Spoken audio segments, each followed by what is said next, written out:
Hi all അസ്സലാമു അലൈക്കും. നമുക്ക് കക്ക റൊട്ടീൻ്റെ റെസിപ്പി നോക്കിയാലോ. കുതിർത്ത് വെച്ച താജ്മഹൽ അരിയിലേക്ക് തേങ്ങ, പെരുംജീരകം, ഉള്ളി, ഉപ്പ് എന്നിവ ചേർത്തിട്ട് നന്നായിട്ട് മിക്സിയിലൊന്ന് അരച്ചെടുക്കാം. ഇതിലേക്ക് അരിപ്പൊടി ചേർത്തിട്ട് നല്ല ടൈറ്റിൽ ഒറോട്ടീൻ്റെ മാവ് കുഴക്കുന്ന പോലെ കുഴച്ചെടുക്കാം. കുഴച്ചെടുത്ത മാവ് നമുക്ക് ഉരുളകളാക്കിയതിന് ശേഷം നടുവിലൊരു കുഴി ഉണ്ടാക്കിയിട്ട് അങ്ങനെ നമ്മൾ ആവിച്ചെമ്പിൽ വെച്ചിട്ട് സ്റ്റീം ചെയ്തെടുക്കുക. അപ്പോൾ ദാ ഞാൻ എല്ലാ മാവും ഇതേപോലെ ചെയ്യുന്നുണ്ട്. നമ്മൾ കണ്ണൂറുകാരും ഇരിക്കൂർക്കാരല്ല ഇതിന് കക്ക റൊട്ടി എന്ന് പറയാം.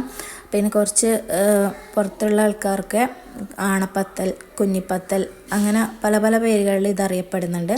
നമ്മളെന്തായാലും കക്ക റൊട്ടി എന്ന് പറയാം. ഇത് ബീഫ് കറിയിലും ഉണ്ടാക്കും, ചിക്കൻ കറിയിലും ഉണ്ടാക്കും. ഞാനിവിടെ ചിക്കൻ കറിയിൽ ഉണ്ടാക്കുന്നത്. അപ്പോൾ ദാ ഉരുട്ടി വെച്ചതെല്ലാം സ്റ്റീമറിൽ വെച്ച് ആവിയേറ്റെടുത്ത് അത് തണുത്ത ശേഷം നമ്മൾ ചിക്കൻ കറി, വറുത്തരച്ച ചിക്കൻ കറിയിലേക്ക് ചേർത്ത് കൊടുക്കുന്നുണ്ട്.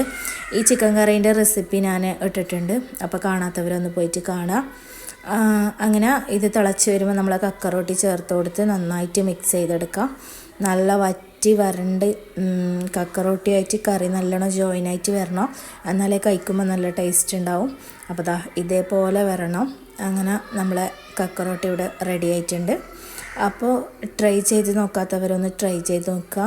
ഇഷ്ടപ്പെട്ടിട്ടുണ്ടെങ്കിൽ കമൻറ്റ് ചെയ്യുക, ലൈക്ക് ചെയ്യുക, ഷെയർ ചെയ്യുക. നിങ്ങളുടെ ഫ്രണ്ട്സിനൊക്കെ ഒന്ന് ഷെയർ ചെയ്ത് കൊടുക്കുക, സപ്പോർട്ട് ചെയ്യുക.